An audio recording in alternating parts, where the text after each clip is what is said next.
Ito nga mga kapuso, no? Ito yung mga Chinese nationals na naaresto ng National Bureau of Investigation Cybercrime Division sa dalawang magkahiwalay na operasyon. At ang mga na-recover sa kanila ay kinabibilangan nitong mga ebidensyang ito.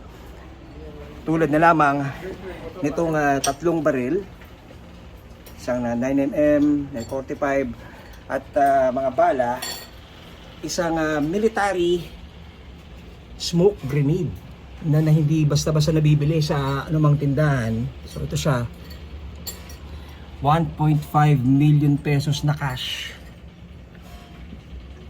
at cellphone nitong isa sa ating mga suspect.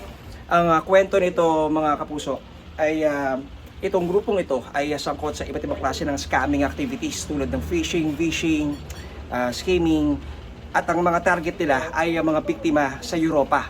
Ngayon, kapag nakuha nila yung credit card credentials mo, ang isang iPhone ay kayang maglagay o magkarga ng 10 credit cards. Halimbawa, itong cellphone na to, ito mismo yung kanilang ginagamit sa kanilang day-to-day activity na gastos.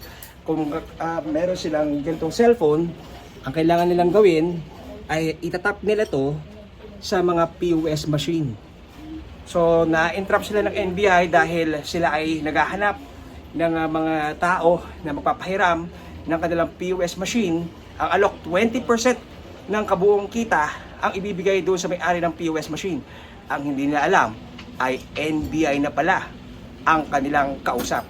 Yung pera naman ng 1.5 million pesos, mga kapuso, yan ay tinangkang ibigay sa mga NBI agents sa Cybercrime Division. Ang sabi nila ay ito yung inaabot na sana sa NBI para pakawalan yung dalawang unang nahuling Chinese. Pero sa uli, yung 5 naghatid ng pera ay naaresto din ng mga ahente.